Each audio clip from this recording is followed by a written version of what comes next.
Ready? All right, good morning. We are in lesson 8 of our covenant study. I hope you all had a good week. How did you all do with your homework, okay? You gave me a look like, yeah, well, hey, hang in there. Never give up. I'm glad to see you here this morning, even if you did or did not have a great time in the homework time. I always get a little confused in my mind as a teacher as to how I should approach things. When you are teaching a group of people and you know right where they are spiritually and how much background they've got, you can just move on. But when you're working, especially online and with people who come in through Zoom, and in my classes, on the whole, generally, we have an ebb and flow of people like brand new inductive students and then others who've been in the study for years and years.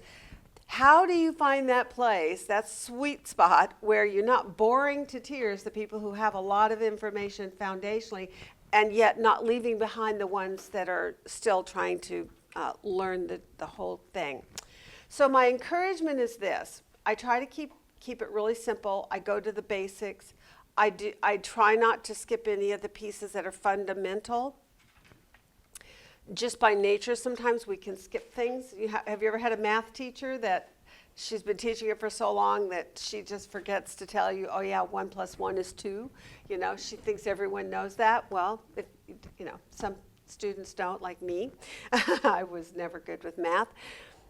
But I want to lay this down as simply as I can, because even if you're an older student, even if you think you know all this, there are always insights that you can pull from old information that you never saw, because it is really a layering thing. It is precept upon precept. Sometimes you look at a point and you go, I never saw that before, because now I'm looking at it from this different perspective. So I just encourage that you not get discouraged if it sounds like we're just repeating a whole lot of things that are very familiar to you, and to try to glean the things out of it that will be of value in your toolbox of information, okay? That's the best encouragement I can give you on that. What I'm excited about is that we have, at this point, we're now in lesson 8. We have 3 more lessons to finish up what we're doing. We are in the part of this where, because we've laid down all the foundational pieces of understanding about what covenant is, I have a review sheet where we have a good definition, we have an understanding of the customs and traditions, we are understanding all the symbolic pictures even. We can drop in almost anywhere and go symbolically. Now we're going, oh, that looks like covenant right there, right? We're starting to see them. We also have seen and had a great time about looking at how we see even covenant in the world, where people who don't worship God and don't hold to Christian values or teachings, and yet they actually participate in some of these covenant rituals just because it's been passed down through the generations, and that's really interesting. It's also a great foot in the door for a conversation at some point if it ever happens to you. We have knowledge also at this point of how serious the subject of covenant actually is. When you enter into a covenant, how serious is it? What have you learned? Life or death. If you break your covenant, what is the possibility? Now, is it always a guarantee that you'll die if you break your covenant? No. I mean, if I can tell you, I am a testimony. There have been plenty of times when I am certain that I have broken my part of being a faithful servant and representative of my Savior, right? I don't always wear his robe very well. When I'm angry, when I'm selfish, when I'm impatient with people, whatever.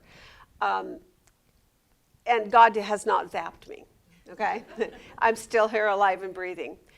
But we have had a demonstration through what we have studied at the concept that it's fundamental to the idea of covenant, that it is that serious, that we should take it that seriously, that walking with God and being in covenant with God is not something to be taken lightly, as if you're adding it into your already busy schedule. but rather it is your priority. And it must be, if in fact you are in relationship with God. He desires to be first in your life. Again, Revelation, the letter to Ephesus, you have left your first love. Many people have left their first love because they have gotten busy.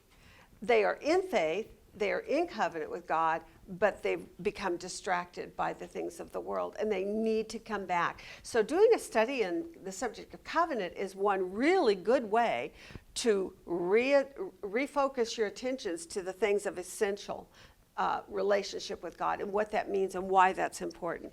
So that knowledge of the seriousness of covenant and its consequences for breaking it, even just the loss of some of the blessings that God wants to pour out into your life, but He can't bless you when you're walking in disobedience, right? You're quenching the Spirit of God. The other thing is about covenant is if you enter into covenant with God, and we've all heard this, especially the new covenant. In the new covenant, it's by grace. Yes, you're saved by grace. And what is the consequence, or what is the possibility then for many people when they say, well, I'm saved by grace? Then what can be the outcome of that thinking that doesn't go back to the seriousness of it, or that there are responsibilities in it? I'm saved, so I'm good, check mark, move on. Yes. Okay. Can do anything I want. I'm under no law. I can do anything I want. Okay. Well, one of the things I think also can be the other side of it is, what about those who come into faith but they are still under law? They still live their life as if they have to keep a checklist of things, and they literally kind of live a life that's tethered and bound up in a way that's not healthy, that is, it makes you feel like you're always disappointing God, you're always failing, you're always behind the 8 ball, so to speak, and you can never quite measure up to where you have put a standard for yourself. There are relationship there. Pardon? There's no relationship there, which is where, in the relationship is where joy is. Yes, that's true. Real relationship with God brings you the joy. I have that little sign in my living room, Jesus loves you, but I'm His favorite. Obviously, I do not mean that. However, we should feel that way, right? If you're in an intimate relationship with Jesus, your Savior, there should be a sense of warmth and friendliness and happiness and joy and comfort and being at ease and not walking on eggshells, right? On the other hand, these people who are so legalistic that they have check marks on everything, they have to do this, they have to do this, they have to do this. So we got to find this balance of, yes, you have responsibilities before God in your covenant relationship. Those responsibilities, however, are your sanctification because you're saved. It's not how you are saved. You are saved, and then the responsibilities to live what you have entered into as a covenant come into play. So we've kind of looked at all these things in what we've done so far. We've got a really broad, good view of all these various aspects of what is a covenant, what's it about, what does it entail, what is it not. Now what we're doing, starting this week, is we're going to take I look at 3 of the major covenants, and they're all good covenants. They're all major in that they have a very defined purpose. But we are looking at the 3 major covenants for the purposes of contrast and comparison. And what that's going to do for us, I think, is help us, especially if you're into evangelism and discipleship and that kind of thing, you need to have a way in your brain to separate a distinction between the Abrahamic covenant, the law, which are the 2 we looked at this week, and then also the new covenant in Christ, and the messianic covenant.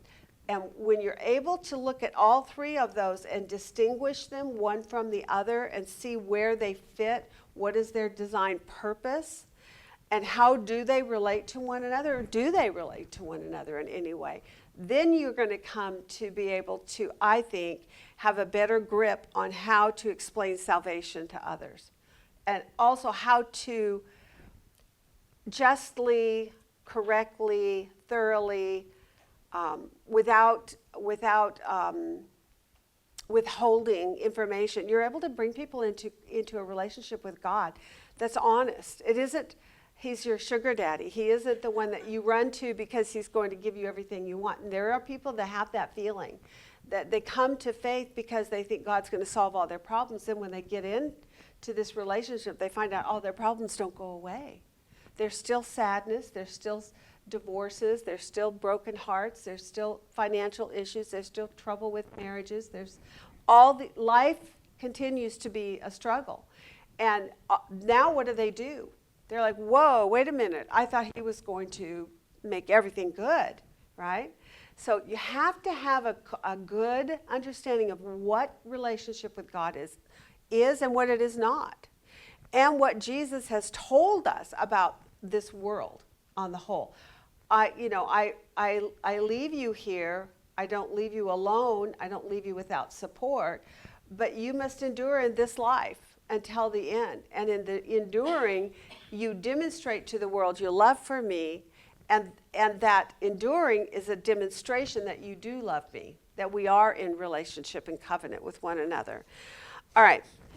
That's kind of just a backdrop to where we kind of come from without going into all those details explicitly. Now what we want to do then is talk about these two things that we looked at today. And I don't know about you, but I did, again, a lot more. I don't know how many observation worksheets I have here, but there's a lot. And I just printed out everything that she told us to look at, so that I could have access to it very easily while we are having our discussion. And if you don't have that done for yourself, which is something I really do encourage students to do, because it'll make our discussion times easier for you. Not for me, because I have mine, but for you. But if not, have your Bibles open. Open up your Bibles to both Genesis, Exodus area, and just be ready to traverse through them, because that's what we're going to be doing today. And it's what you did in your homework, okay? So let's start with our first look at the first covenant, which is going to be the Abrahamic covenant. Back to the one that we're most familiar with, because we've been into it a million times. This time what we're going to do is simply lay down what is the Abrahamic covenant, and answer the questions who, what, why, when, where, and how about it. And once we get that on the board, then we're going to move to the law and do the same thing. And when you're done, then you can step back and you can make a comparison and say, contrasts and comparisons, how are they similar and how are they different? And then the following week we're going to add on, let me see what it says in 9. In chapter 9 we go to the new covenant, so we'll add that particular one. Lesson 10, we're going to highlight and focus in on the mediator of covenants. And then 11 will be relationship of all three covenants together. So we're still going to be doing this all the way to the end. So this is just the beginning. And it's going to be repetition, again, repetition. Best teacher ever is repetition. And you'll eventually have a whole lot of knowledge in your head. A whole lot of knowledge. Okay, Genesis 12 is where we started. And what we want to list again are the basics. What was promised? So tell me, what was promised in Genesis 12? Open up your Bibles if you don't have it. What's your question? What was promised in Genesis 12? Would make Abraham a great nation. Okay. I will make you a great nation. And verse? 2. Okay. Bless those who bless you and curse those who curse you, and that is in 3. I will bless those who bless you and curse Those who curse you. I mentioned, I looked at a video with David Pawson this morning, and he actually spoke on this particular point, and he was talking about just the attitude that's going on in Europe. I guess he was somewhere in England, and I'm assuming that's where he's actually was living. I'm not sure. But he's got a great accent. Love listening to David Pawson. If you don't know him, he's fantastic. But he was saying how throughout Europe in particular, they've had for many years a real problem with anti-Semitism. And he made mention that now he's seeing that same thing showing up very profoundly in America. And he said, I fear that the next nation to fall will be America because of this one point right here. I will bless those who bless you. I will curse those who curse you. When we are seeing anti-Semitism, a hatred of the Jews, become so prolific, there is a chance. Remember, in covenant with God, and God's in covenant with a nation, and he's going to protect that nation. You're giving me an interesting look. I'm just wondering, why do the people here in America, why are they anti-Semitic? I mean, what are they pushing against? Well, first of all, what would you say? Tell me what you think is really the core, the most core to the problem concerning that subject of hating God's people. Who's our greatest enemy? They hate God to begin with. Huh? It's because they hate God to begin with. Yeah, So- because they hate God. So it's Satan. There is there's a spiritual warfare that's going on in this world and has been going on since the garden. That's number one. That's one aspect of it. The other one is lack of knowledge. My husband and I watched a documentary out of Germany, and I didn't totally grasp exactly the whole message, except that what the man was saying was basically the sins of the father have come forward generationally, and because there's never been a reckoning, there's never been a confession by the people on the whole, in particular the Christian community, that our forefathers, our fathers, our grandfathers, whichever, participated in the Holocaust and the things that they did, and he was weeping. He was a pastor, he was a Christian pastor, and he talked about how this needs to be spoken. It's not taught. They pretend it never happened. They don't talk about it, or even worse, they say it never happened. So there's actual Holocaust deniers, that the Holocaust never happened. There's also the other part, which is no understanding of history concerning the Jews. They feel like Israel didn't ever have a claim to that land until 1948, when they were given that portion of land. They make mention, when they speak of Israel, they speak of it as Palestine, not Israel. Well, it's, biblically, it's been since the days of Abraham, and it's been God's people's land, according to what God's viewpoint is on this. And when he brought them out of their Egyptian captivity and put them on the land, he had named Jacob Israel already. That was the land of Israel. And it was from ancient times, and yet they are in denial of that, and the schools are not teaching it. So they think it belongs to, quote, the Palestinians, which there never has existed such a place. I mean, geographically, the Romans named an area of it Palestine, and that's where that name initiated. But there's never been a Palestinian nation. They've never had a government. They've never had a land possession. They're just a kind of a nomadic people that have moved in and out. So not to get into the political on this, but when you don't have knowledge, you don't believe God's word, you're in denial, and you've got Satan behind it stirring up the pot. That's why. And so when David Pawson said that this morning, I went, you preach it, David. That is exactly right. If America is not careful, we will be the next nation to fall. I will bless those who bless you, and I will curse those who curse you. And I am very thankful that right now we have leaders in our government that are actually pro-Israel. And we have many people in our churches that are pro-Israel. But you would not believe how many Christians are not. so-called Christians, people who call themselves Christians. My challenge in what I'm teaching here, not me, God is teaching us here. He has laid it out clearly, and why do you think he said this? Do you think possibly God had foreknowledge of the future, of how the world would treat his people? Only because, do you remember the New Testament verse that says about Jesus is they will hate you because they hated me.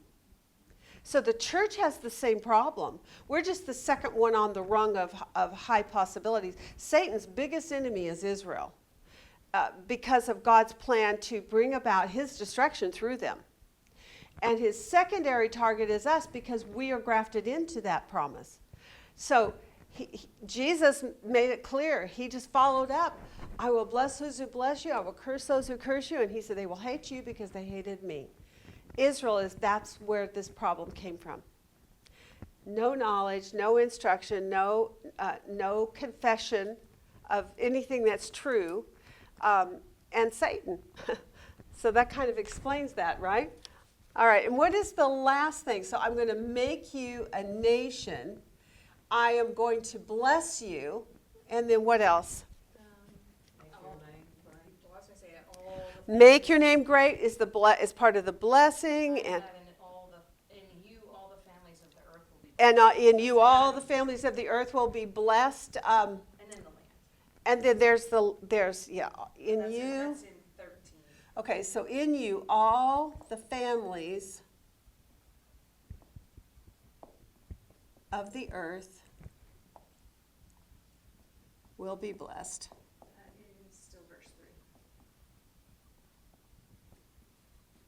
3. Okay, in you, all the families of so here's all the families of the earth will be blessed. Okay, and the land was the last one. You tagged on at the end. The land to who? His descendants. Yeah. Excuse me. But that's in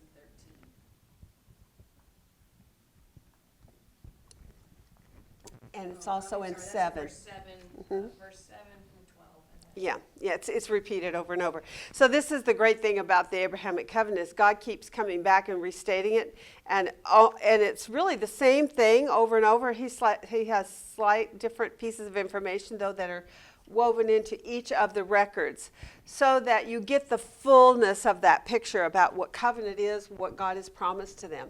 So let me do this. I'm going to say it's going to make them a nation.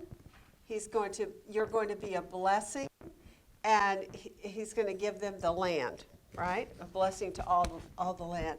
Now, the one thing about this particular passage is it does not quite as clearly address the issue of how is he going to go about being a blessing to all the families of the earth by giving him land, right? But he does actually subtly mention it, even right here. I'm going to give this land to you and to who? your descendants. Oh, so it sounds like even here, although it's not directly stated, he's actually promising here that he is going to have descendants. And if it's a descendant, what is that saying? It's your blood. It's your own bloodline. Yes. So you might want to circle right here and your descendants, because here's the idea of a seed. Here's the idea of the nation. And then here's the land. Right? Are you seeing it? So we have a land, a seed, and a nation. I found it interesting when Kay gave us this overview of it on page 82 of your homework. She said God made a covenant with Abraham, promising him primarily 2 things. It's really 3 things. So what she's done is she's merged together the seed that comes through the nation. But I really think you need to delineate that, because is there not a distinctive designed purpose for the nation itself? Yes. And it's a necessary aspect of the covenant in order for the seed to come eventually, number one, but also because he also is using Israel as a nation for a very distinctive purpose itself. It has a design within the covenant in a way that Jesus has a design, and then in a way the land has a design. The land has a design. What is God doing with that land? How is God using that to speak of who he is to the world? What about the nation itself and how it was birthed and how it came to be? We've looked at this over and over. How God took a man and a woman who are beyond years of bearing, had no children, and he supernaturally gave them the ability to conceive and give birth to a child. And in the doing of that, now that nation, by its designed inception, belongs to God. It's something that no man can take credit for. Abraham and Sarah could not take credit for having that son. That was God's doing. And so much so that what did Sarah do when she was told, you're going to have a son? She laughed. She didn't believe it, right? Not at first. All right, now we go Genesis 15. And here we have a little bit more. Actually, let's do 13 first, because that one answers another quality of this that we want to make sure we get in here. Go to Genesis 13. Answer the question from Genesis 13 of how long, because that's not addressed in Genesis 12. Did you notice that? Just he kind of indirectly says, and to your descendants, so you know it's going to go on, but you don't know how long. And so how does Genesis 13 address that? In verse 15, for all the land which you see, I will give to you and your descendants forever. Forever.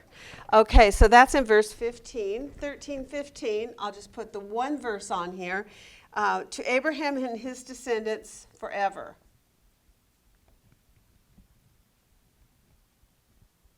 How come God keeps mentioning Abraham's name rather than just saying, I am making a covenant with you to give you the land forever?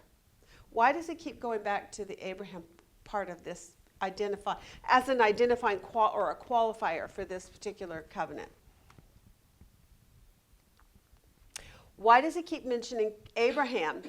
How is Abraham distinctive, or does our understanding of Abraham and God making covenant with Abraham, is there anything about how that covenant came about that is unique and distinct enough and important enough that he has anchored it in the name of Abraham?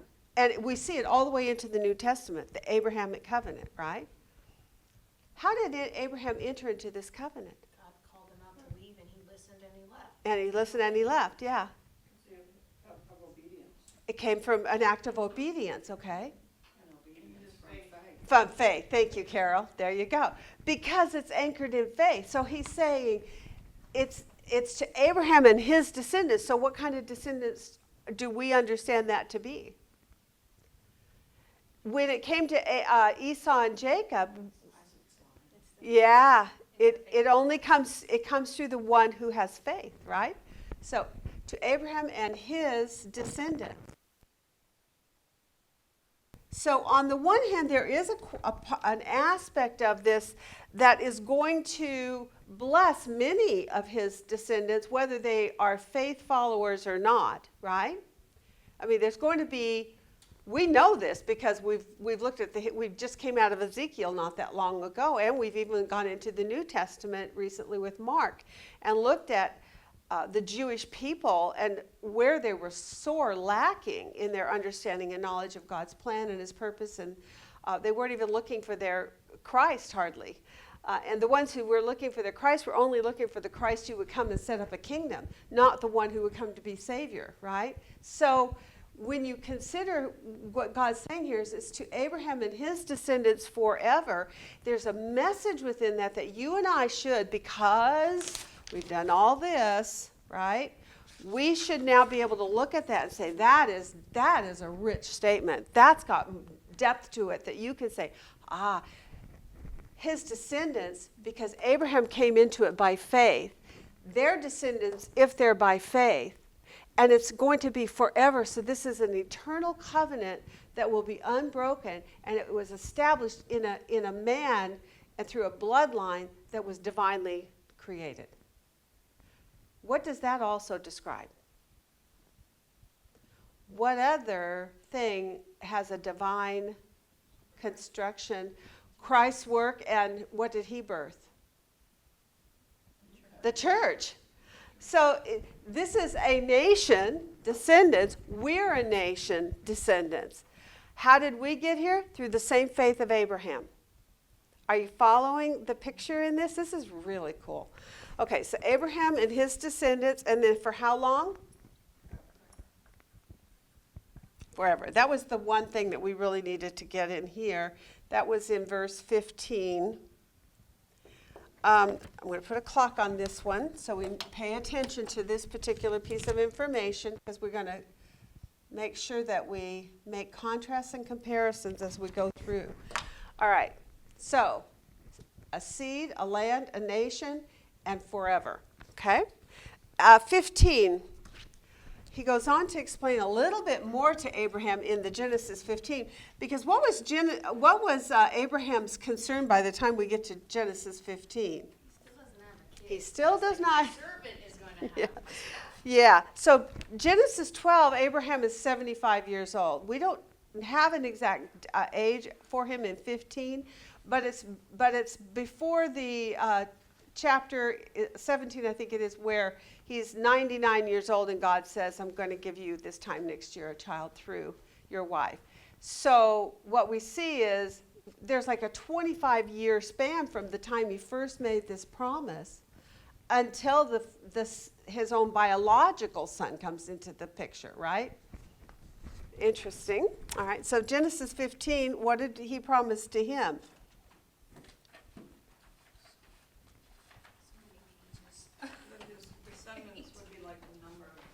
Yeah, he will have descendants as numerous as the stars. Back up to verse 4. What does he say there? Well, An heir from your own body. Okay, an heir, because he was saying, Eliezer is going to become my heir. He was the only other male in the household that he felt close enough that he could pass on, his inheritance to at that point, because he had no son to pass it on to. And he was beginning to think, how is God going to do this? He's promised that he's going to make me give a land to my descendants. I have no descendants. A descendants meaning a direct bloodline. So then in the 15 account, he says he's going to give him an heir of his own body, an heir. And by the way, it's a he in verse 4. And he says it's a seed of his own body.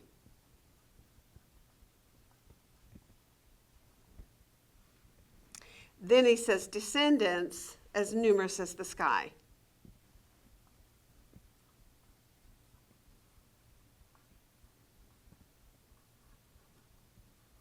Or as the stars, rather. All right, so that's in verse 5. He further gives him, or he repeats the promise of what in 7? the land. Yeah, land to possess in 7. And what was Abraham's response? How will I know this is true? Yeah, how will I know that this is true? And God says, go get me these animals and start cutting them up. Yeah, laying them out, right? And he makes a covenant with him. What was Abraham's response, though, in verse 6 when he told him that he was going to give him descendants as numerous as the stars? He believed God. Now, this is a very interesting picture when you understand what Abraham was believing God for. And we are going to go into that next here in just a minute and look at that Galatians 3, which gives us a New Testament commentary. In other words, God gives us insight into the mind and the heart of Abraham. That's something we would not have if Galatians did not write this information for us. On the surface, if you looked at he believed God and it was reckoned to him as righteousness, you would simply think that he's saying he believed God that he's going to give him an heir of his own body. Right? And I'm not sure how far to go with this thinking on this, but is that sufficient to enter into covenant with God, to simply believe that God's going to give you something that you want, like a baby? unless that baby's significant, who he is because of Galatians insight, can you see, though, how someone could read this without inductive study and not understand that what he was believing God for was linked directly to that new covenant that was going to come in the future, that it was the seed who is Christ. That's interesting, right? So what I'm pointing some of these things out to you for is to say, in all of this, I'm going to periodically stop and say, okay, let's think on this a little bit further. What else do we know behind this? You're at a place, but at this point, 8 weeks in, you have enough foundational pieces. We covered it around the gamut of the scriptures. And because you have the principles of the qualifiers, you know what the principles are of covenant. You also know what the end of this is. We have the end of the story before the beginning. We're almost omniscient. Not quite, but almost, right? Because God has given us his word. He's told us the end from the beginning. We get to go into the New Testament, pull out all the insights, and we can go back now and say, oh, in hindsight, man, I see what he's saying here. I see what God is doing here. But if you're a person who's never studied these things carefully, to lay them out like this, which for some people it feels boring. For me, it's so exciting because the more I do this, the more insight I gain and the more I see layers of depth of wisdom and truth that's really, it's innate within each statement sometimes. So I love that because what that does is it allows for you and I to approach God's word in a real state of anticipation of, God, what are you going to show me this morning? What are you going to teach to me as I'm looking at these things? Because of what I now know, I've disciplined myself to come into the study and to do all the hard work. Now as I'm going through this and just methodically making a list on things, wow. Did you almost feel like you enter into worship in doing it? It's like it's a whole different level of Bible study that you just don't get without the very deep, very difficult, hard work. See, God rewards you when you spend time in his word and dig it out. If you seek me with all your heart, you will find me. That's not just about salvation. That's about everything about who God is. So Abraham here, it says he believed God. And it was reckoned. Oh, I spelled that wrong. No, I didn't. I did it right. Okay, never mind. And it was reckoned to him as righteousness.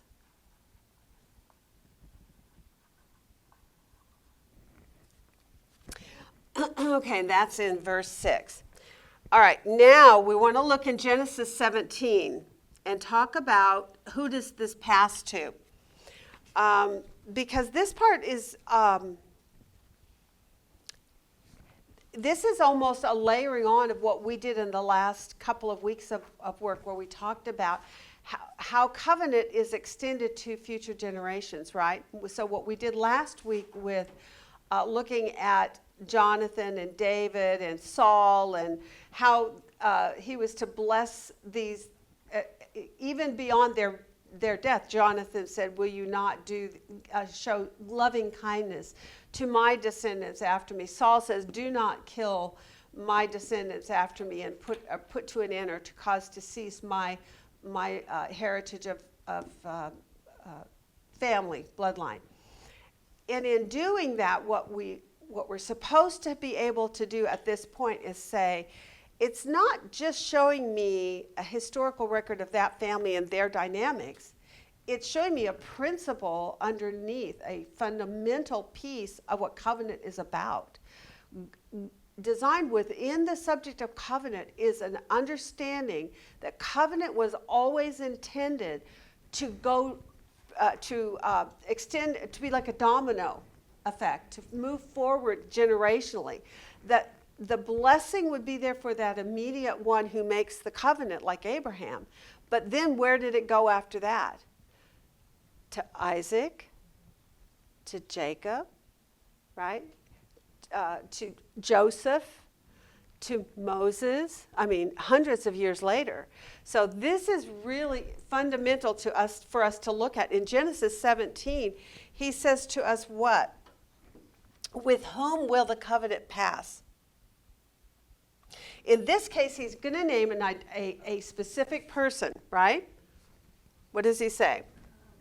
In 19. Yes. But God said no, but Sarah your wife will bear you a son, and you shall call his name Isaac, and I will establish my covenant with him, an everlasting covenant for his descendants after him. Okay. So it's going to be with Isaac, and it's going to be for how long? Forever. Everlasting again. So I'm just going to put a clock on here to indicate it's going to be everlasting.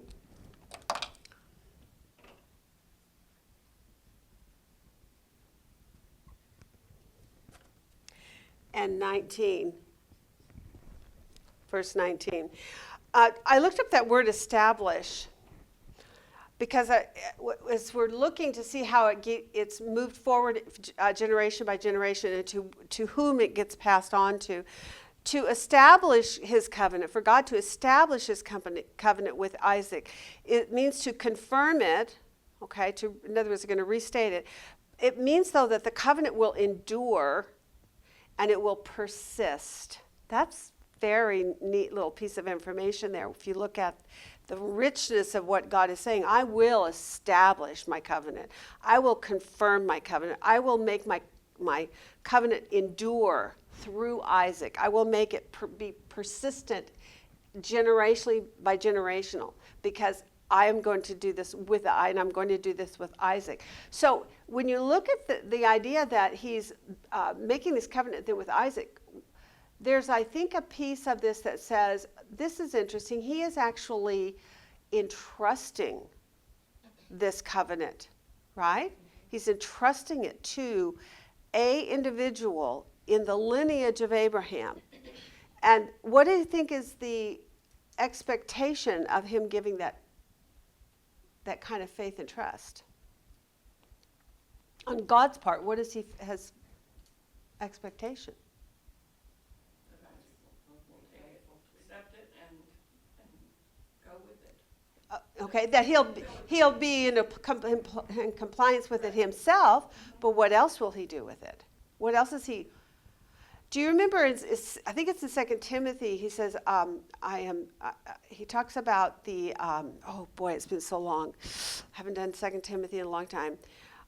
He said you're to pass it on to those who will teach others. It's entrusting the gospel. He is passing on the baton.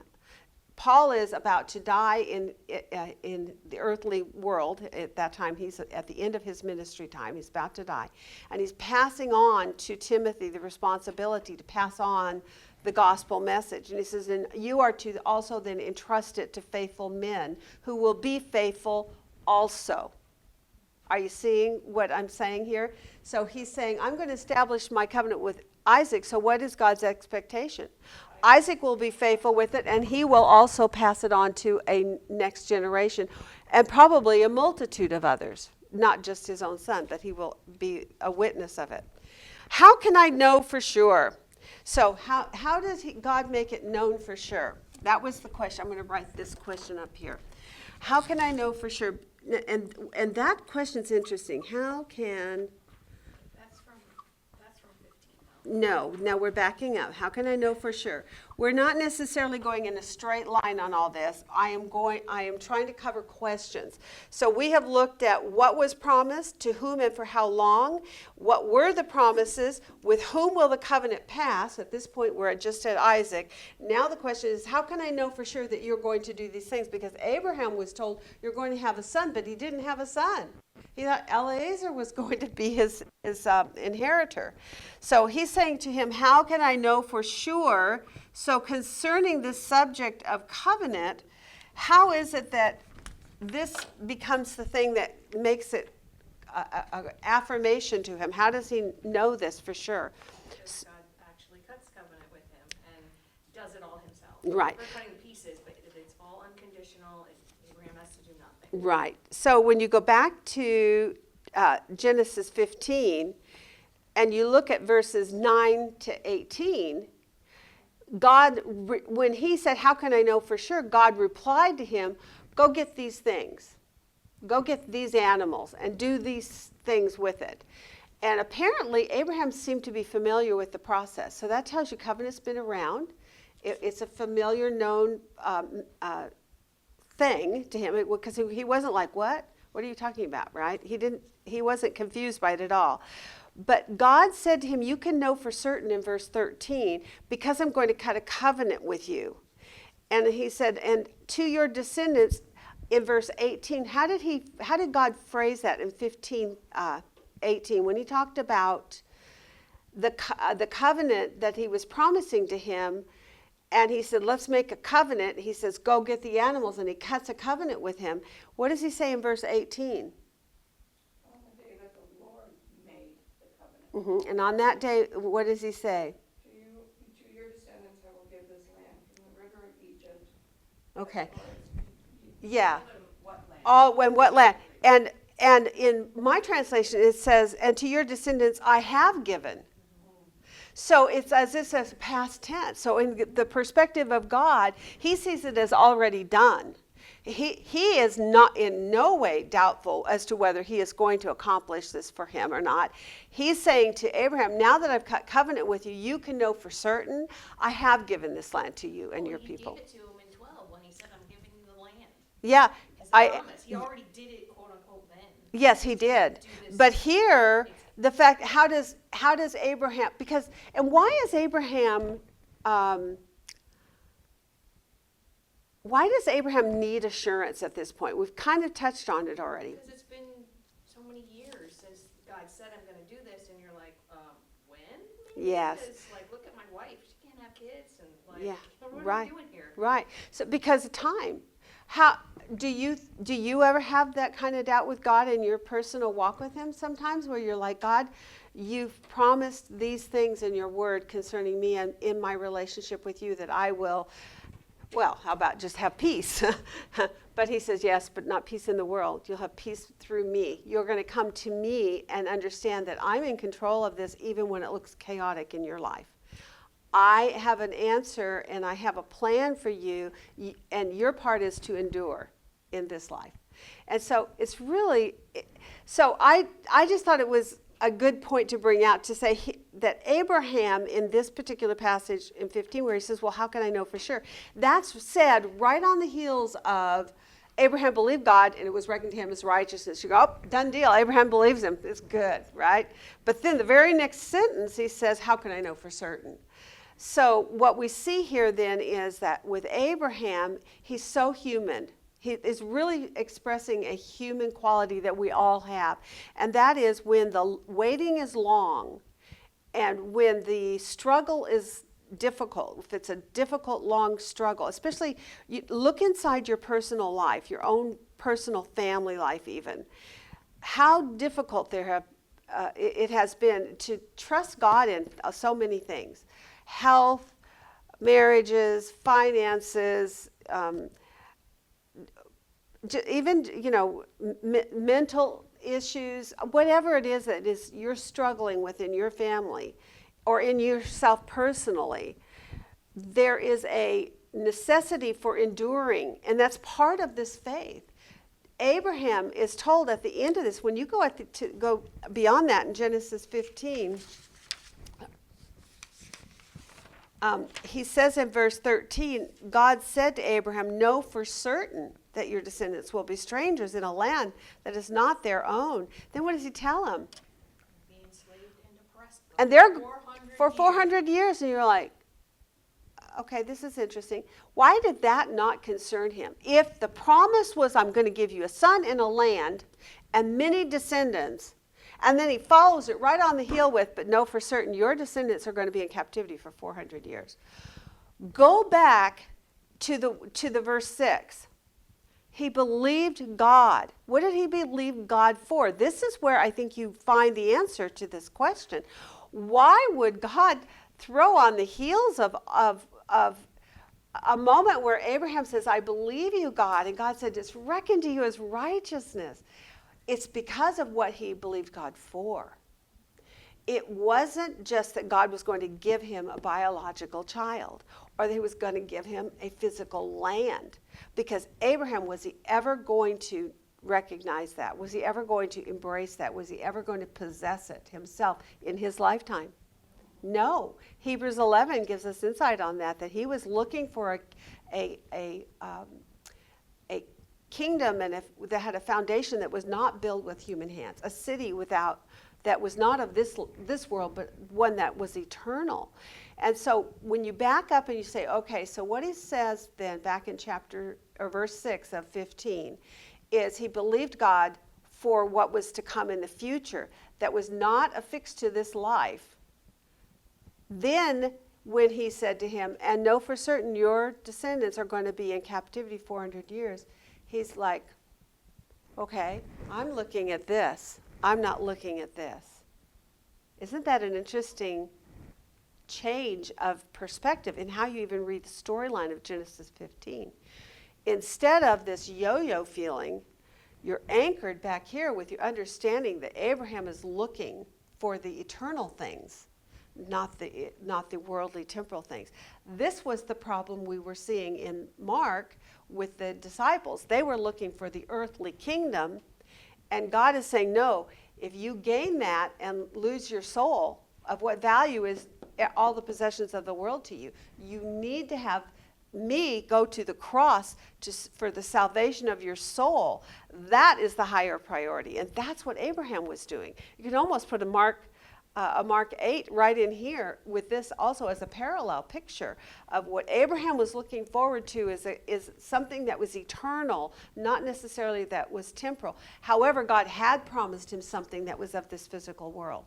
So there's two things going on here in this picture. How can I know for sure? And then God cut covenant. Do not shoot the messenger. You only have an hour left. No. Well, Okay, fine. time is not in my control. I never have enough time. You know that. I feel really bad because I can't handle short periods of time. I need to talk it all through. You know, I learned by verbalizing. Okay, where did God cut the covenant? That was in 19 to 18, or 9 to 18, I think, right in there. Okay, God cut covenant. Let me put on there Genesis because we've moved around here. Genesis 15, 9 to 18. So God cut covenant. That's where his assurance is. And so what I want to remind you of is what it says in Hebrews. And somebody read Hebrews 6, 13 to 19 to wrap this part of it up.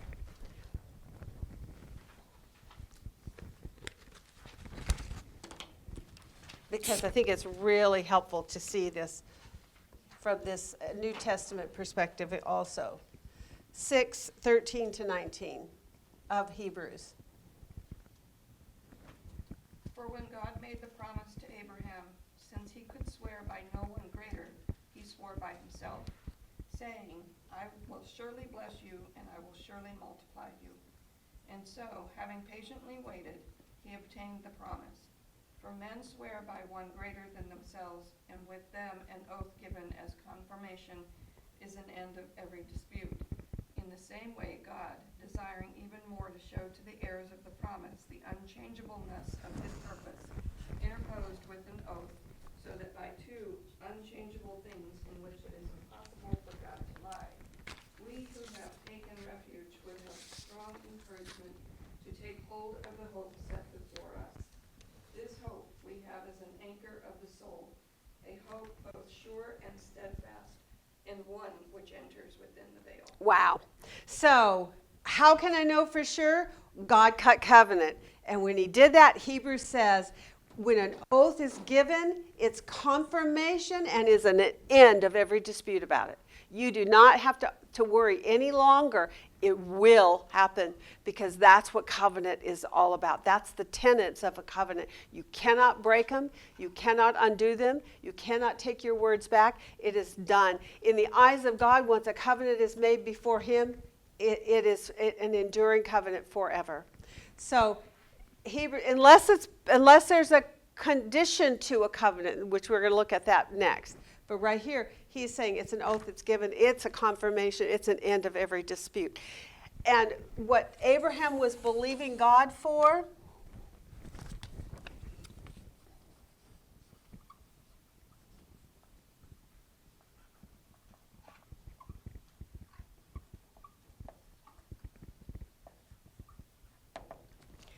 And we're going to go into Galatians, which we did, right, in your homework. You looked at Galatians 3.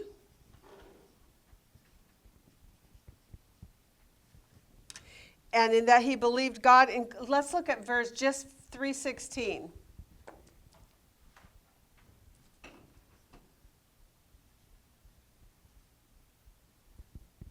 What was the seed that he was believing God for?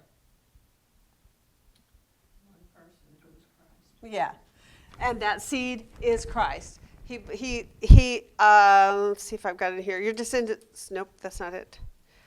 I didn't even write it down. The promise was to Abraham and to his seed. That's how the text writes it there in Galatians 3. I love Galatians 3. There is so much in there. When God made this promise to Abraham, back up in verse 8 of Galatians 3, it said he preached the gospel to him. He preached the gospel to him. And then he concludes in 3:16, he says, and that seed that he was preaching to him, that seed is Christ. That's who he was believing God for. That's why his eyes were not on the temple. That's why when he comes here in verse 13 of Genesis 15 and says, but know for certain your descendants are going to be enslaved for 400 years, he didn't bat an eye. He just stepped forward. Unbelievable. Okay, now, what did God tell Abraham about the timing of when these things would happen? This is part of the process of what we were supposed to look at. Is again we're still in Genesis 15. Okay. What did he tell them here? We just talked about.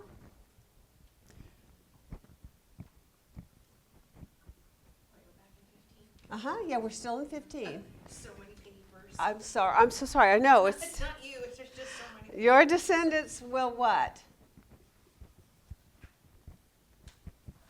They're going to be enslaved for how long? Well, 400 years. For 400 years. So he doesn't directly come out and say, you're going to get it at this time in history, does he? He doesn't, once your son Isaac is born, then I'm going to give you the land, you're going to start filling it. He doesn't give him those instructions. Rather, what he does is he drops in this piece of information that for 400 years, your descendants are going to be enslaved in a land that is not their own, right? So your descendants will be enslaved for 400 years is a clue. It is not a direct answer to the question, but it is definitely a clue for the timing. Genesis 15 and the timing. I guess I should, yeah.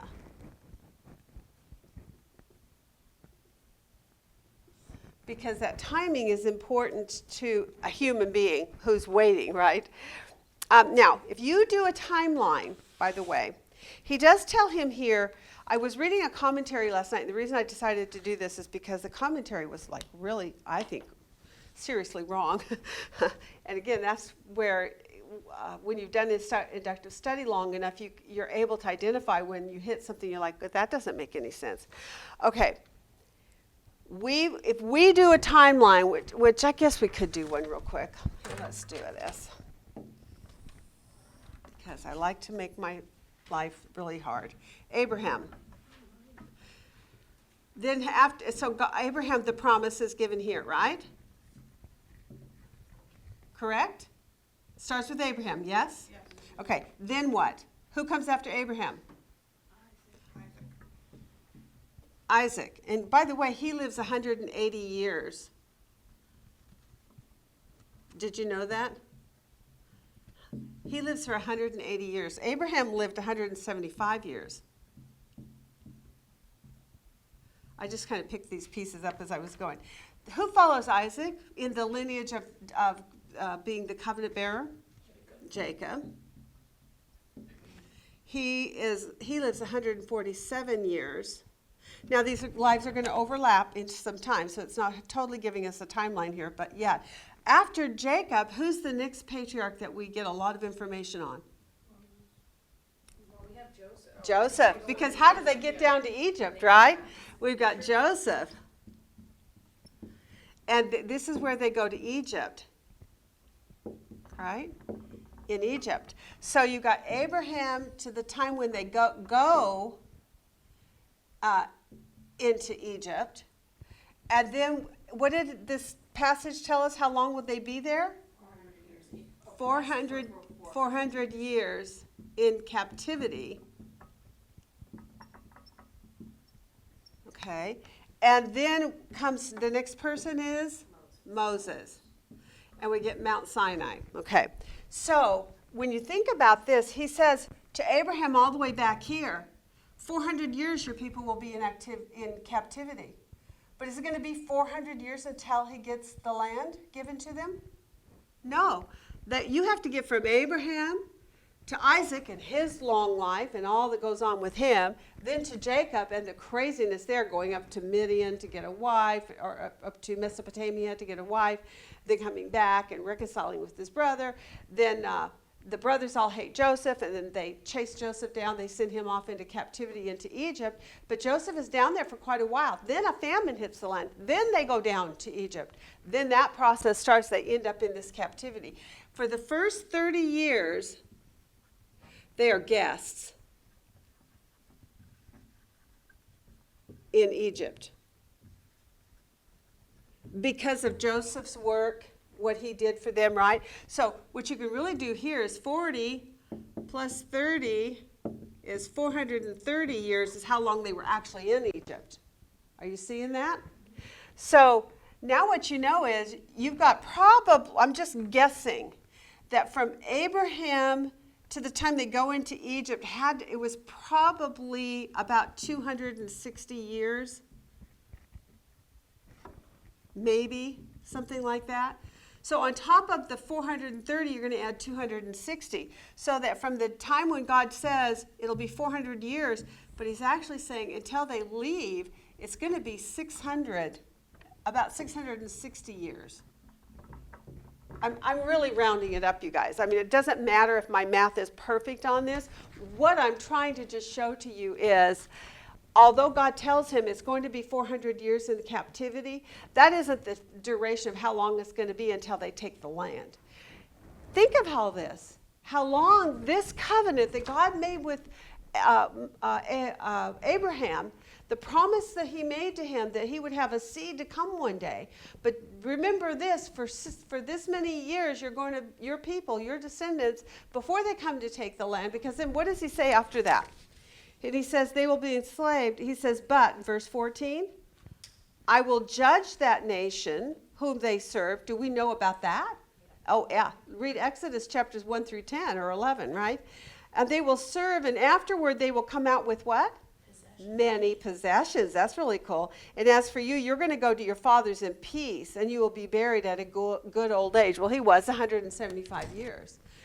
But what he's literally showing us here, if you do a timeline, which I love timelines, is it isn't just 400 years. He's saying in 400 years you're going to get the land. No, because you've got a lineage that gets you to this place before the 400 years begin. Plus 30 years of it as guests. They're guests in the country because of Joseph's work there on behalf of Pharaoh. So there's more to the story than on the surface, and I just thought that was fun to kind of take a look at. All right, now, because we got to add more stuff that we didn't do, right? Genesis. Now, what did God tell Abraham about the timing? Well, he said, just know this much of it. Your people are going to have 400 years in a captivity, not on a land that is not their own. So he's letting him know right there, you're not going to have a land of your own yet. There's going to be a period of time, a good chunk of time, 400 years, where you're going to be in captivity, and then you're going to come back to take the land, to possess the land. Now, did God at any time ever give us an indication as to when the seed that Abraham believed God for, who is Christ, when he would come? It's another extra, not in homework.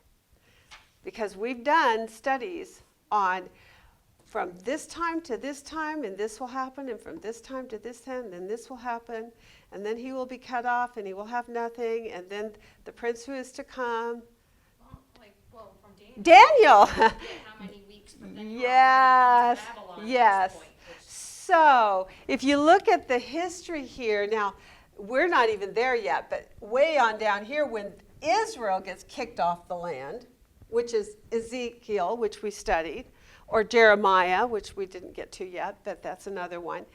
In there, Daniel writes and says, when the Christ is going to come, this Christ. So so that's a long time, guys. From Abraham, I'm going to give you a seed, the promised seed, right? That promised seed who is what? Christ. And he's saying about that seed, he's basically giving us an understanding that there's going to be descendants, there's going to be a period of time when you're in captivity, then you'll come back to possess the land. And Moses, how long did they wander in the wilderness? 40 years wandering because of their disobedience. That was before they even go onto the land.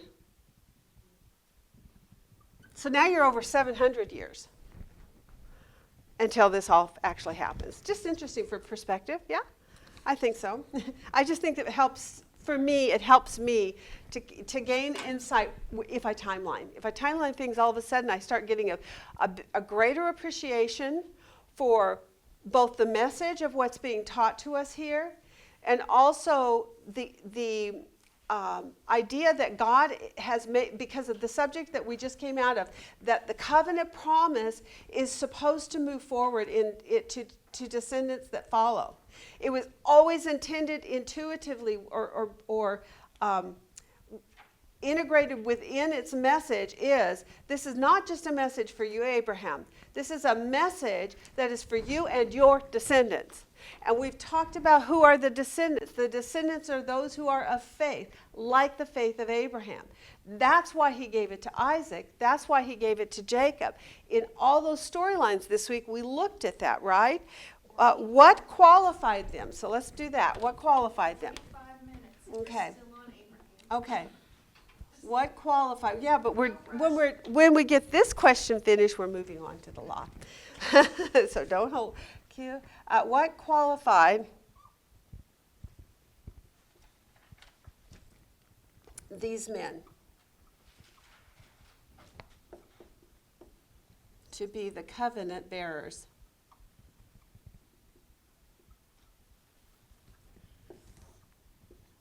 Okay, that's our question. What qualified these men to be the covenant bearers? I'm going to simplify this so that Kristen's stress level goes way down. There's really one answer. What is it? Faith. All of them. If you go to Abraham, he believed God. It was a reverential faith. You go on into Genesis 22 where he's told to go take Isaac and to sacrifice him. He believed God. He believed that God would have to raise him from the dead if he was going to sacrifice him. So he was willing. He went to that mountain to sacrifice. He was ready to put him to death, and God stopped him and gave him the ram in the thicket. In the mount of the Lord it shall be provided. That was Mount Moriah where Jesus died. That's an amazing storyline. Isaac. Why did God choose Isaac? We see that he was chosen before he was even born. God had already named him by name. You will have a son. You will name him Isaac. And through him I will establish this covenant. What does that tell us about God? What does this tell us about our God? He's totally omniscient. He sees the future before it even comes into fruition. He knows the end from the beginning. Now, does that mean that God dictates your life for you? Does that mean that you are predestined to have something and other people's are predestined not to? Does that mean some people are actually predestined by God for the perspective of choosing?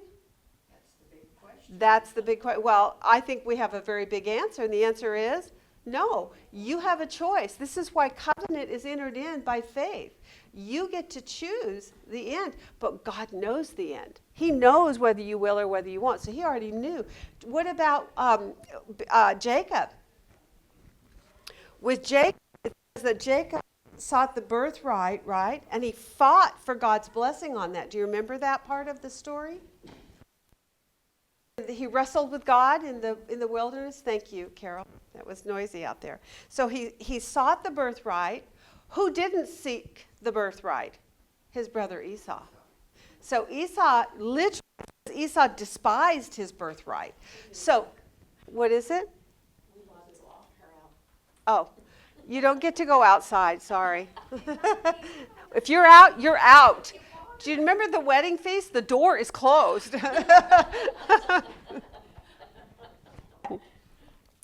Okay, so what qualifies these men? All of them. In every one of the storylines, what we go back to is, even with Isaac, even though God said before he chose him, when you're seeing the storyline with Isaac, God says to him, he was heading out of Egypt because there had been a famine in the land. God came to him and said, stay in the land which I have given to you. And what did Isaac do? So Abraham stayed in Gerar. I'm probably saying that wrong, but that was Gerar, Gerar. So what did he do? He obeyed. By faith, he believed God. God said, stay. He said, okay, I'll stay. So again, what we see demonstrated for us through scriptures in each of these times, what qualifies each generation, descendants, to be covenant bearers? Their faith and obedience.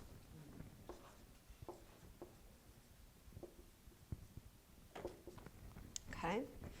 Faith and obedience. It's the heart. All right, their faith, their obedience.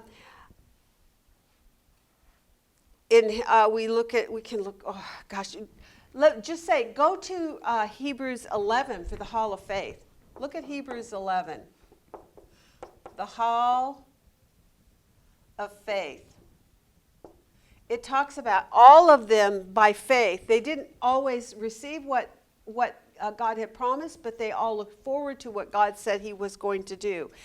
And they also obeyed God. There was a reverential fear. It wasn't that they feared God from a perspective of being afraid, although you might need to be afraid to a degree.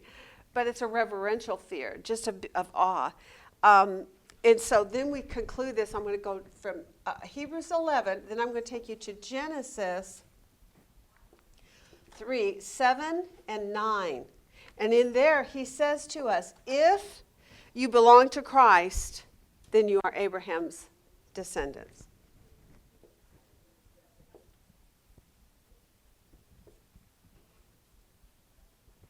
And I'm going to put in parentheses, by faith, right? You have to come into faith with, if you belonging to Christ. You enter by faith. Then you belong to Christ, or to Abraham's seed. Then you are Abraham's seed. Descendants.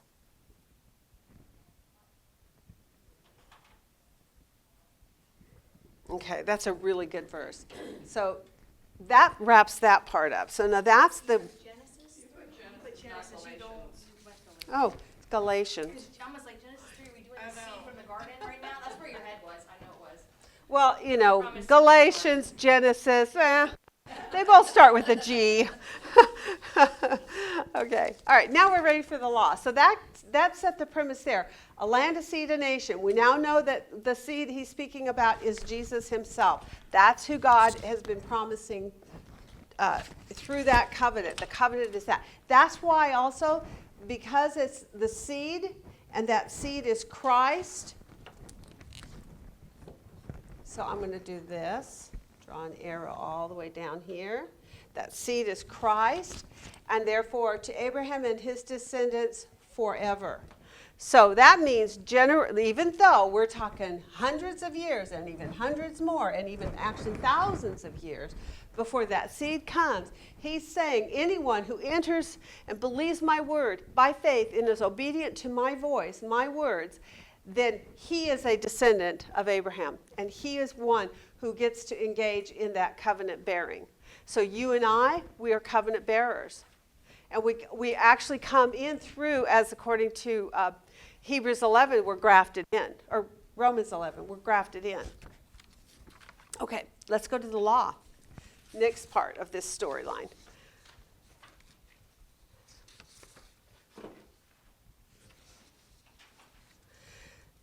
One of the things that she started us with was a question, and that was, how does Exodus 2, now you're on day 3, page 83, in case you want to know.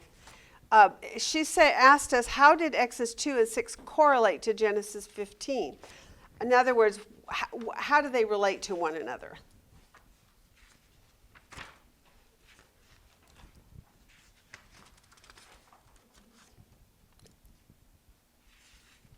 Well, Exodus 2 is a story about what?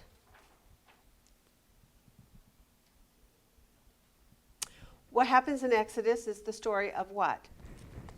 Moses and how God's going to bring the people out so they can go possess that land, right? So it shows us the story of who Moses is, how he was drawn out of the water, how he ended up in Pharaoh's house, and then eventually how he leaves, right, to go on to the land of Midian. There he meets his wife, and he has children there with his wife, Zipporah. And there's actually more children than the one that we talked about in Exodus 4, where he disobeyed God about having him circumcised. He'd already had kids before that. Interesting. So she was pregnant when they left again, because he had, while he was there, Moses was willing to dwell with the man. He gave his daughter Zipporah to Moses, and she gave birth to a son. He named him Gershom. For he said, I have been a sojourner in this land. So he named that child while he was still sojourning in Mesopotamia with Zipporah. By the time you get to Exodus 4, he's now on his way back to do what God has called him to do, which is to set the Israelites free from their bondage. Okay, so how does that storyline in Exodus, what you looked at in Exodus 2 and then in Exodus 6, how does that relate to what we just looked at then here in Genesis 15? Well, what did he say? Well, like in Exodus 2, God remembered his covenant with Abraham, so because the people were growing. Mm-hmm. He looked, and then in 6, he's like, okay, you're gonna watch what I'm gonna do to Pharaoh, and this is what's gonna happen. Yeah, and so And when he you reminds him that I established this covenant with Abraham, like he's telling Yeah. Moses. right, yes. That, hey, remember this? Yeah, remember I promised these things to him? So he's not just making the reference back to remember what I promised him, but he's also making a reference, what I think she was trying to draw us to see at this point in the storyline is, what is he accomplishing here that he's already made mention of before? Well, go back to that, Descendants, there's like a lot of them now. not just descendants, but what? Oh, the time, yeah. The timing. He's saying, oh, it's been 400 years. You've been in your captivity. He literally says in the storyline, he looked upon them at Israel. He says, now it came about in the course of those many days that the king of Egypt died. The sons of Israel sighed because of the bondage. They cried out, and their cry for help because of their bondage rose up to God. So God heard their groaning, and God remembered his covenant with Abraham, Isaac, and Jacob. God saw the sons of Israel, and God took notice of them. These were very interesting little points, because when he says he took notice of him, let me see if I can find my observation. My observations on this. This is, yeah, hold on. I'm going to look for my word study, because I did a word study on that. He took notice of him. It had to do with taking note so as to respond, so as to Strong's Dictionary. I remember just that same one, I don't remember, but it was like to call to mind again. To call to mind again. But it isn't just that. It's not just he, Well, that's the remembering the covenant. yeah, he remembered the covenant. I didn't do notice, I should have done notice. Yeah, no, yes, he paid notice of, and that one, and I'm sorry, I don't have it on my notes for some reason. I don't know what I did here. But he literally says in that, if you do a word study on that idea of notice is to pay notice so as to take action. To pay notice so as to do something about it. There's a response that's going to follow. He's not just going, oh yeah, I remember that, and then just sits back in his lounge chair and flips the channel. That's not what is being conveyed here. He's saying, oh, and he paid notice. And if you go back then when he says he paid notice, well, one of the things he would have paid notice to is how long had they been there? And that's, I think, what Kay wanted us to catch a hold of here, is that he had made all these promises. That seed is going to come. You are going to get this land, which you don't yet have. But now, how long have you been in your captivity? Oh, the 400 years, check. Now it's time. What does that tell us about God and the plan, this plan that he has about bringing the seed, but also putting them on their land, giving them the land? What does this tell us about God when you're seeing all these things? Seems like there's timing, right? Seems like he has a decreed time, and the time is fulfilled. And the time of, I think when in Mark chapter 1, we saw that the time was fulfilled for the kingdom of God to come, right? Remember that one? Or Jesus says, it's not yet my time, it's not yet my time, all through the Gospel of John, until the correct day of the correct feast celebration, when he had fulfilled all the aspects of the law, which we were going to talk about. And he says, oh, it's time now. My time has come. And then he gets on the cross, he dies, and he says, what? It is finished. So what does that tell us about God in all this? Yeah, is he slow? Is he getting behind the power curve on what's going on? Seems like he can see the future. Seems like he has planned the future. By the way, when did this plan begin? Before the foundation of the world, it says in Ephesians 1. So he had a plan from before. He can see the end from the beginning. So he knows who will choose him and who won't, who will reject him. And he operates on the knowledge that he has. He passes this covenant promise through those descendants who are of faith and obedience. And he says about them, generation by generation, walk by faith. And understand that I will do it at the decreed time.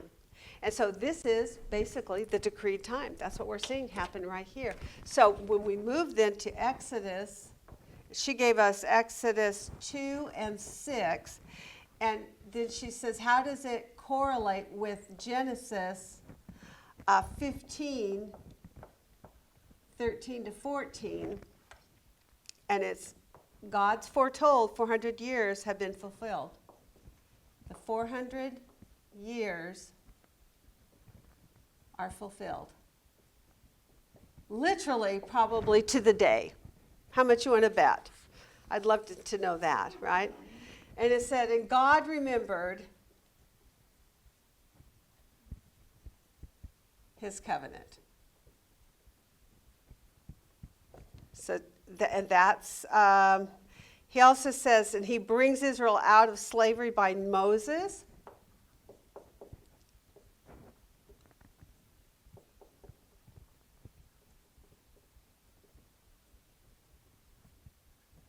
He brings them out of Egypt. He brings them to the land that he swore.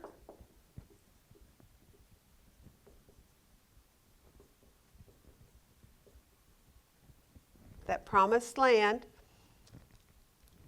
I'm going to put on there Exodus 6:8 on that one. So what happened? God fulfilled his word, right? Fulfilled his promise. Actually, I know it's narrow still. He hasn't done all of it. But concerning the idea that his descendants would be 400 years in their captivity and then he would bring them out, he does it to the day. And it is completely... So he says this in Genesis 15. That was... I don't have it open anymore. 15, what was that? 17? Maybe? Verse 17? I'm guessing. And then he says... It's been fulfilled. Fulfilled.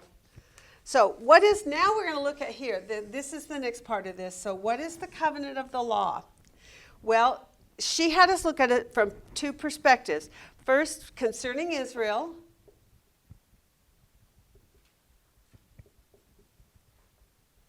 And then concerning the Gentiles.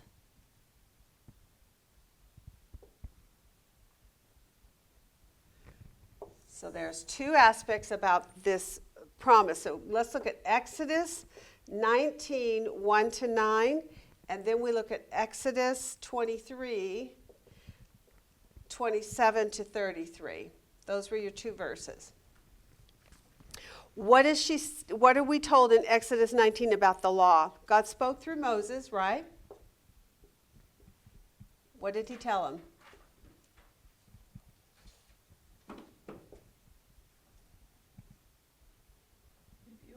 If you keep my covenant and obey my voice, you shall be my possession among all the peoples. Yeah. So let's list it. There's actually three things he says of them that's going to happen. If you obey and keep my commandments, that's in verse 5. Then he says in verse 5, they will what? Be my own possession. Yeah, you will be my own possession. Number 2, go to verse 6. They will be what? Kingdom of priests and a holy nation. You will be a kingdom of priests. And then the third one is,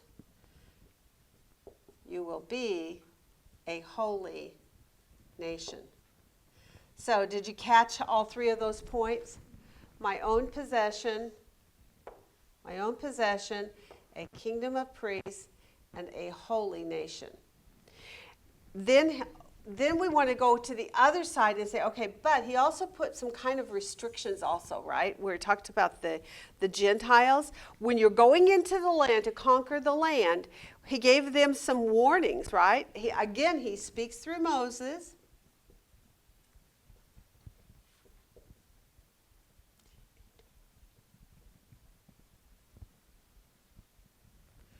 And what does he tell them? Now you're in Exodus 23, 27 to 33. That was on day 4 of your homework, page 85, 86, something like that. What do you think? What do you see there?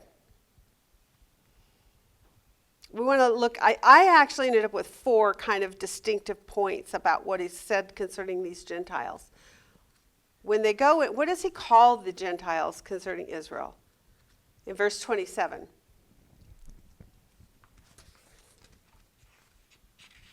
Do you have your?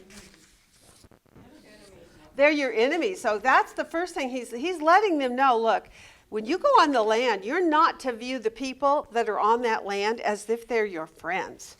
These people, he says in verse 27, I will send my terror ahead of you and throw into confusion the people among whom you come, and I will make all your enemies turn their backs to you. He is telling them these are on the land, they are your enemies. Why would God do that? Why would God say that right up front? Do you remember what was said? Now we're going to go back to Genesis 15. Go back to Genesis 15. Remember what he said when he made the covenant with them. Did he tell him? He says, I'm going to judge that nation afterwards, and that you will come out from, and also you're going to come out with many possessions. That's an important piece of this puzzle here. As for you, you shall go to your fathers in peace. You will be buried at a good old age. Verse 16. Then in the 4th generation they will return here. The iniquity of the Amorite is not yet complete. Say that last part. The iniquity of the Amorite is not yet complete. So, what does that tell you about the people on the land? He's talking about, in this case, he only mentions one of the people groups, which is the Amorites. But if you want to classify it, the Canaanites, okay, their iniquity is not yet fulfilled. It's not come to its fullness. It's not complete. It's not exhausted itself. When I looked at this, I went back and I thought to myself, God is telling Abraham, in other words, he's giving the Canaanite people a little more time. Time to do what? Come into faith. To come in, to leave that iniquity and come into faith in Yahweh, God Most High. What was the testimony and the witness to the Canaanite people on the land, even all the way back to the days of Abraham? People. Pardon? The people. What? The testimony. Yeah, which people? God's people. God's people, the ones that were there of God's people, like Abraham, Isaac, and Jacob. Do you remember when Abraham gave an offering to a Melchizedek, who was priest of God Most High? So, and he came out of Salem, which is Jerusalem. And when Abraham was coming back from having, I think, conquered a war and getting Lot back or something, when he was returning, though, the king of Salem came out to Abraham, and Abraham gave him homage. Who is Melchizedek a picture or a type of? Christ himself.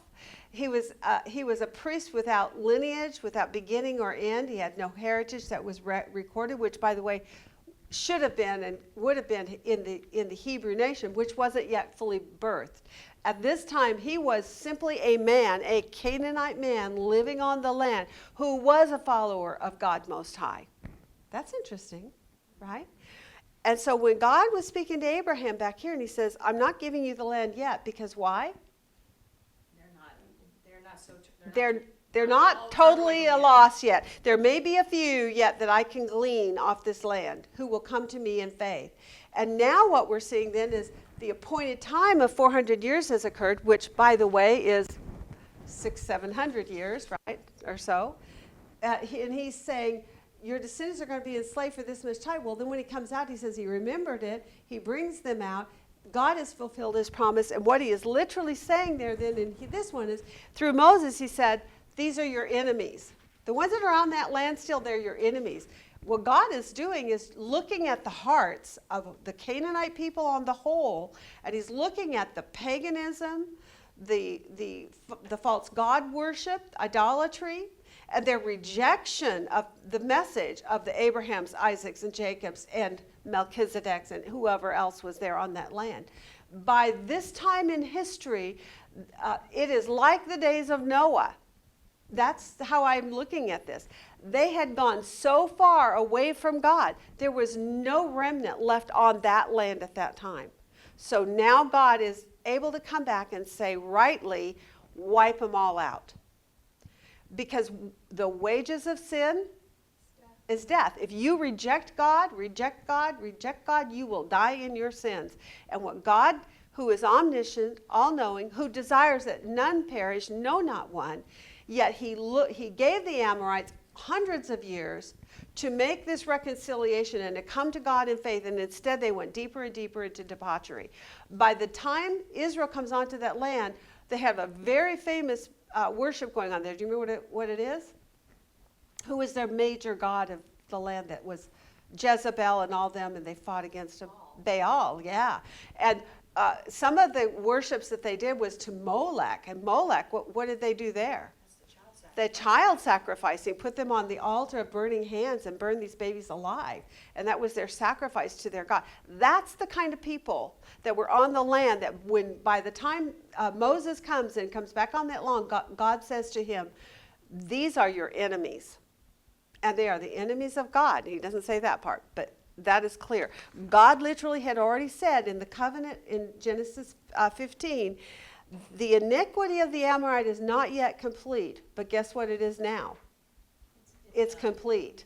It is to that point where now God says, I'm ready to judge.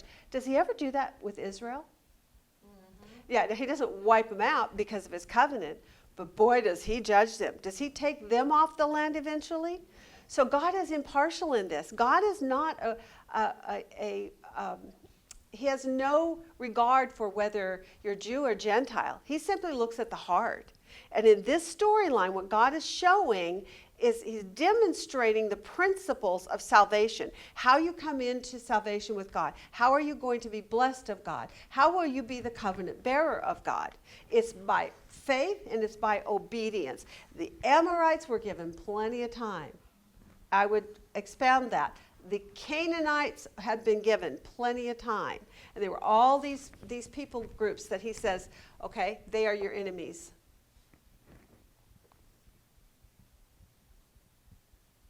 Why? For the same reason that we talked about earlier. Why is there so much anti-Semitism in the world right now? Who fundamentally is behind all this hatred? Satan. Satan hates God. Satan does not want God's plan to be fulfilled. God had this this plan in place from before the foundation of the world, and it actually initiates in the garden where he promises the seed there to Abraham or to Adam and Eve. So they are your enemies, and then he says about them in verse 30 what? I like the fact that he says, I will, right? I will what? Drive them out before you little by little. Yeah, now he goes on to explain more how he's going to do it. And it's really kind of a neat piece of the storyline, because what is he telling them? Why is he going to do it little by little? Because they have to, until you become fruitful, And your cities won't be overtaken by the hyenas and the jackals, right? He doesn't want things to become, before they grow big enough to take over all the cities and places that are there, he says, I need to do it little by little so that you can possess things in an orderly manner. And then he says about the ones that are there, what else in 32 and 33 also? Don't make any covenants with them or with their gods. Do And not they can't make live covenants. on your land because they're going to make you sin against me. Yeah, with them or their gods, with a little g. Okay, that's in 32. And then in 33 he says, they shall not live in your land. yeah, they are not to live in your land. Okay, that's in 33. Now,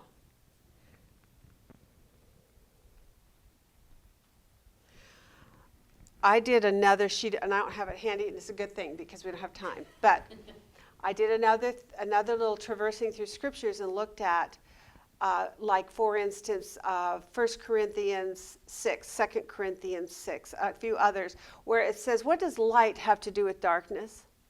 Do not yoke yourselves with them.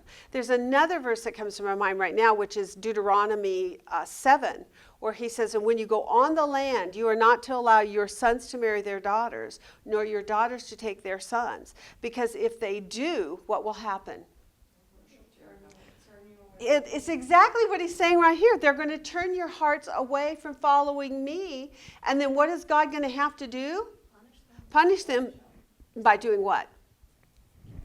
Removing them off the land. So what is God doing right here with these people? Removing them off the land. Either chasing them out or killing them, whichever works. They have opportunity to run, certainly, but if they decide to stand and fight, God says, I will remove them. So God is doing so, and he's doing so in righteousness. He's doing so with the premise behind looking at the heart of each individual man and determining, will that man ever turn to me or not? God knows the future. So for some of them, maybe he even allows them to escape so that they can come into faith. But if he looks at that heart and he sees the hardness, he looked at Pharaoh's heart, he saw the hardness of his heart, he used it to his advantage, but he knew Pharaoh was never going to relent. He was never going to submit to God Most High. He had his own gods, right? So God can see the heart. Here, he's saying about to Moses, you tell them, they are your enemies. You are not to make covenants with them. You are not to let them live in your land. This is your land. I'm giving it to you. The fullness of the sins of the Amorite is now here.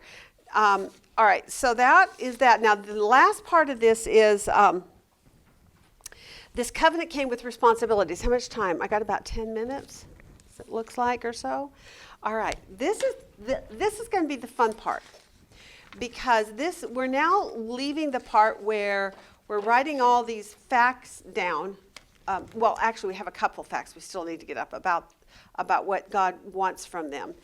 But we're also going to get into that day 5, where you looked on page 88 and 89. And I don't know how much time you spent on that, but oh, so good. I always love going back to the tabernacle. Such a great thing to look at. Okay, so he tells them, let's do it this way. I'm going to go over here. We have the law. This is what God did. In Exodus 19, we see what he promised them. Did we write it down? I will be your God. You will be my people. No, we didn't write anything. Oh, let's do it. Okay. Exodus 19. What is it that he says that they will be? I thought I numbered it in every. Oh, here it is. there you go. Here it is. Okay, got it. All right. So Exodus 19. And he says, "You will be my possession." And then he explains exactly what he's going to do. So I'm not going to list them again because we got it over here. But now he said, the next thing he does is he gives details. Or instructions how they're going to be able to be his holy nation. He gives details for how to be his holy nation. And what does he start with there? Well, right away, all she did is mention them. She didn't ask you to go and look them up, but I did, and I've got all of my work on this. So I'm going to just say here, in Exodus 20 to 23, open your Bible and tell me, what do you see going on in there? Are we in all the chapters, chapter 20 to chapter 23? Yep, in totality, because it's a big picture. I don't want to go into a lot of details, because Kristen will shoot me. The 10 Commandments, and what other kinds of commandments? The 10 Commandments, which are basically religious law, correct? Or spiritual law. And then what were the other laws that were given? It's called them sundry laws, which I thought was fun. Or civil law, right? So he gave him the religious law and the civil law. So that's what you did in here. He gave religious and civil laws. Okay, that covers all those 3 chapters right there. Whew, that was fast, right? Oh, come on, you guys. We're going to do Exodus probably after Galatians and Maybe, yes, we probably will. Okay, now in Exodus 24, we looked at that one also. And what happened in that chapter? People said, we will. Yes, they affirmed the Abrahamic. Affirmed the covenant. not even that. He just going. I don't remember the timeline, but it is so short. So like, we did it. And Moses, it says that Moses recited the law to them, right? Do you remember what verse that is or what chapter? That was in 20. Exodus 24:3. Then Moses came and recounted to the people all the words of the Lord and all the ordinances, and the people answered Okay. one another and said, all the words which you have spoken we will do. Okay, good. So Exodus 24:3, Moses recites the law to the people, which is, on the whole, what's going on here is they are affirming the covenant. The covenant has already apparently been stated verbally. Now they're going through, it's kind of like what happened with Abraham. Chapter 12, he says, I'm promising you these things. In chapter 15, which was probably 15, 18 years later, now he's going to cut the covenant part. So here we have the covenant part. They're affirming the covenant. They're going to strengthen the covenant. They're going to establish the covenant. They're going to, what was the other word that we talked about earlier? Anyway, it's a strengthening of the vow. I made a vow. How can I know for sure? Let me cut a covenant with you. So that's what we see going on here. So Moses recited the law and he affirmed it. And it says, and the people said, we will do all you have said. Huh. How long will that last? Oh, no, it was a really short time. Was it even like a month or two? Oh, no, it wasn't even that. He goes up to the mountaintop. He's there for 40 days or something, and he says, he comes down, and what is this in my ear? The bleating of animals and whatever, the dancing that was going on. Okay, so that, he says, we will do 24:3. Again, that's 24:3. So it's the same one. Okay, so that's Exodus 24. Now we're going to go to Exodus 25. Tells us in 18 that Moses was up on 40 days. There you go. And that was a really Yeah. not a long 40 time. days before. Yeah. And Exactly, that's what I said, 40 days. So he's up on that mountain for 40 days, and when he comes back, he's going, what is going on here, right? They had made a golden calf and all kinds of stuff we're going to get to study later. Okay, so first he gives them religious and civil laws. He affirms that covenant with them again by cutting that covenant, and we will do it. And then she asked us to, what? I said it sounds like observation worksheet titles. Yeah, it is. It almost is. She said, pay attention to the covenant activities that are going on in this passage. Tell me some, just rattle them off real quick. I'm not going to write them down. What did you see them doing? You see them cutting a covenant. When he cuts and he sprinkles the people. Sprinkles the people with blood. Then before that, how'd he get that blood? He made a sacrifice, right? What else? He recited the vows. What else did he do?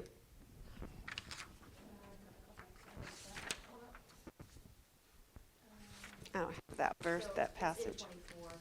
It's in 24. He sent young men out to offer burnt offerings and sacrifice young bulls as peace offerings to the Lord. He took half the blood in the basins and half he sprinkled on the altar.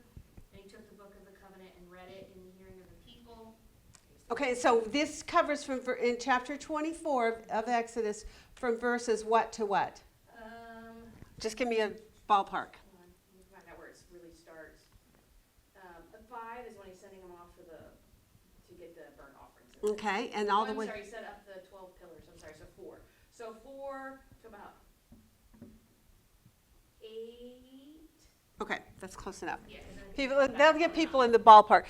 I forgot about the pillars. Yeah, there's another one, another sign of pillars, right? So they had the pillars, they had the sacrifice, they had the blood, they had the sprinkling of blood, they had the verbalizing of the vows, the people responding, we will, just like a marriage, right? Until death do you part. And will you do it? Yes, I do. That's what they're saying. We will.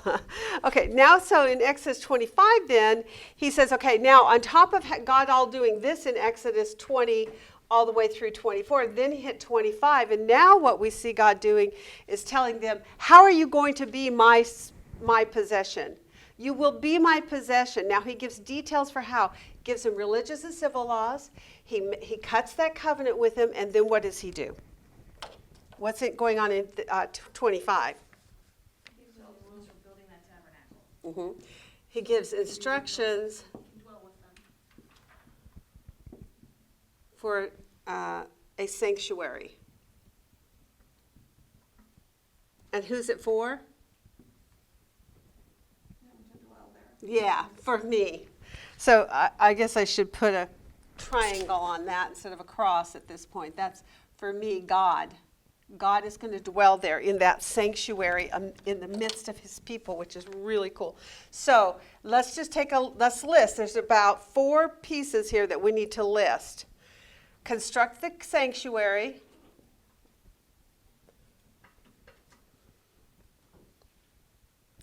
And what are some of the articles in there? Ark of the Covenant, The Ark of Covenant, mercy seat. the mercy seat. Did you notice he delineates between those two, and yet when you visually see them, what do they look like? They look like one. Don't be confused. It's 2 things. It's the Ark of the Covenant, and the lid is the mercy seat. In case you didn't know that, because that can be confusing. The mercy seat, and he mentions all the furniture at the end of that in verse 9. We don't know what that means, but he's going to tell him later. And then he says to do what with it? He gives him one more instruction. Care about the construction of it? Mm-hmm. Overlaying it with gold? Look in verse 40, 25, 40. You have to go all the way to the end. I'm sorry. I'm going to put comma verse 40. Because I think it's important for what we're going to look at here now as we just real briefly talk about what we see in these articles. So somebody look up Exodus 25:40 and read it. See that you make them after the pattern for them which was shown to you on the mountain. Okay. See to it. Did you get the emphasis in there? You see to it. That is like a very strong, do not mess this up. I'm laughing because when I had my bathroom work done, my husband and my son-in-law kept telling the workers, don't mess this up, this is my mother-in-law. I'm like, oh yeah, they're really scared of me. I'm baking them cookies, right? They're not scared of me. But don't mess this up. You do it according to the pattern that I have shown you, right? Make it according to the pattern I have shown you.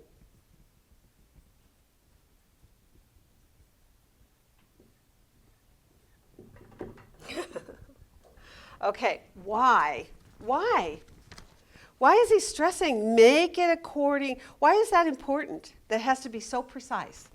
And it's the earthly representation of what's actually real in heaven. Okay, there's that, yes, because it is actually a replica of the heaven. We see that in Hebrews, right? 8, 9, and 10 talks about the earthly tabernacle, the heavenly tabernacle. Jesus himself, when he resurrected from the dead, he appeared first to Mary, who was at the tomb, and he says, do not touch me, for I have what? I have not yet ascended to the Father. He ascended to the Father on that third day after his resurrection. Put the blood on the mercy seat, the true tabernacle, which is in the heavenlies. Hebrews 8, 9, and 10 tells us that. There's a true tabernacle, then there's the earthly representation. But it goes beyond that. There's that, but then what's the other part of this? Why else must he do it exactly according to the pattern? Okay, open your page 88 and 89, and let's just go through these really quick. I'm going to really rapidly blow your mind on this. Number 1, right? There was an entrance, right? Access to any part of the tabernacle. There was only one way, that gate into the courtyard. There was a door which led to the tabernacle itself and the tent of meeting. It is enlightening to read in John 10:9 what? What does that door represent? Jesus. I am the way, the truth, and the life. No man comes unto the Father but through me. So what was that door a picture of? Jesus is the door. Thank you. That's the other thing. There's not only the heavenly picture that don't mess it up, because there's a true one in the heavenly, and I want this one to be an exact representation.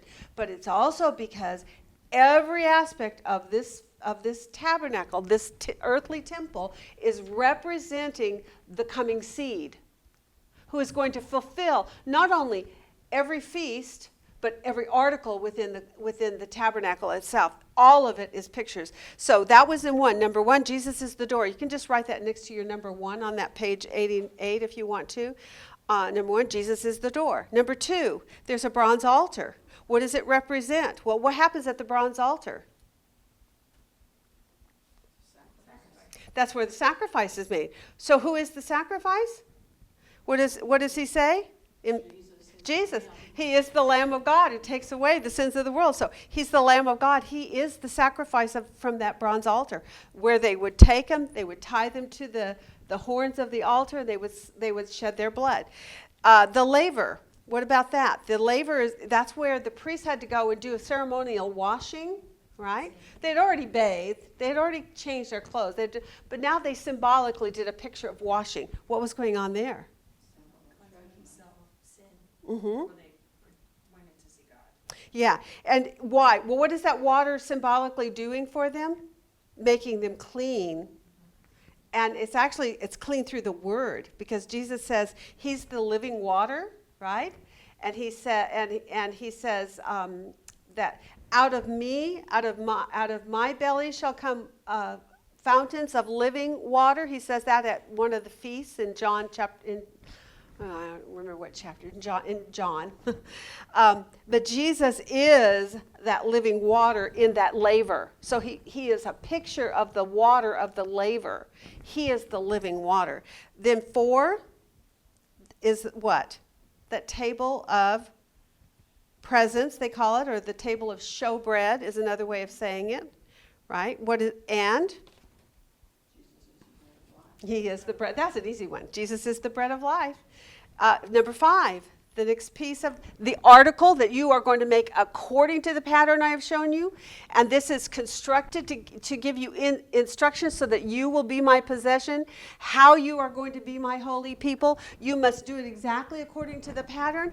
This is the lampstand that you're to have within the Holy of Holies. And what is a picture? He's the light of the world. That's a famous one for Christmas time, right? We have one of those on all of our Christmas trees, I think. What about the altar of incense? That stood before the veil, right? They would put the coals in it to burn. And what is it to picture of? Incense was to burn perpetually as a picture of Jesus, our high priest, who always lives to make intercession. Yeah. One of the things that the priests would do is when they were going to go into that inner Holy of Holies, they could only go once a year and only the great high priest could do it, right? He would take some of the coals from that and he would enter in. He would enter in backwards so that the Ark of the Covenant would be behind him and he would not gaze upon it. He would take the coals in first and he would lay those around the area there, and then he would exit to go do the next part of the process. While he's away, what's happening with the smoke of those coals? Filling the whole room, so that when he would enter then to sprinkle the blood upon that altar, what was between him and God? The smoke of the incense of the altar. He says, you are our intercessor. If you don't have the intercessor of Jesus Christ, can you look upon God ever? But now we're told you can come boldly into the throne room of God in prayer. One day we get to go boldly into the throne room. We can be in the presence of God, but only because why? Jesus is our intercessor. His blood has covered us. So in this case, it's talking about the incense of that incense altar. That's the picture. This is a good one. We've done this one. The veil. What is that veil a picture of? The rent flesh of Jesus Christ upon the cross. We did that in one of the lessons not too long back. That's in Hebrews 10. It says, and his flesh was rent for us. So the veil is a picture of Jesus' veil torn for us or broken for us. What about the ark itself? Now there's the ark part of the covenant, the Ark of the Covenant. Then there's going to be the mercy seat. The ark, it was a little more, I had to look it up because I wasn't for sure, even after I read it. She talks about here, he says, at the Ark of the Covenant, we meet Jesus, God incarnate. Now, one of the things I remember is he says, you're building the sanctuary that I might do what? Dwell in your midst, right? So the ark allowed the presence of God to be in the midst of people with the barrier of all this sanctuary that he's giving to the people and all the regiments for how they were to approach God in it. But literally he's saying the ark, which is my covenant, it holds the covenant tablets, right? And the manna and the budding rod of Aaron. We're going to learn more about all this when we get into that kind of a study. But it pictures the presence of God in your midst. Okay? Well, how did Jesus become the presence of God in our midst? He became flesh and dwelt among us. So I'm just going to tell you here, I'm going to read the points that I found online about this. It says, Jesus as the ultimate mediator embodying God's presence and providing access to divine grace and mercy. Jesus fulfills the law, that's what the ark contains, holds the law, by the 10 Commandments in the ark, providing eternal redemption and peace through his sacrifice. Sounds like there's quite a few points on this. The ark's significance diminishes with Jesus' coming, representing a shift from physical worship to a personal relationship to God. So they're taking it to an application here for us. Both the ark and Jesus provide atonement and cleansing, but Jesus' sacrifice is the ultimate fulfillment of covenant decrees. So when they would go into that they only went in once a year. Do you remember what the feast was? The Day of Atonement. So Jesus is our atonement. So that's another way of looking. That's kind of cool. So you could say the ark is Jesus incarnate, the ark in our presence, in our midst. He became flesh and dwelt among us. You could also say that he is the atonement for our sins because because of his presence in flesh. He came as our atonement on the cross. Okay, so that's the mercy seat. I need to clarify a little bit more distinctly on how to verbalize what is the ark. She talks about here the I am, which threw me off. I'm not quite sure. But before Abraham was born was the I am, one with the Father. Do you believe that Jesus is I am, God incarnate? So that she goes back to the incarnate thing. So I think that's really more the emphasis there. It's God's presence in their midst. Jesus becomes God's presence in our midst. I think that's what it really is. Talked it out loud and it helps me think. Okay, then the last one was the mercy seat. What is the mercy seat? It's that gold lid that goes on top of the Ark of the Covenant. Right? Did you guys do all your pictures and I did some clip art on this too. So here's the Ark of the Covenant, but guess what it shows on it? The mercy lid. So it's a little bit confusing.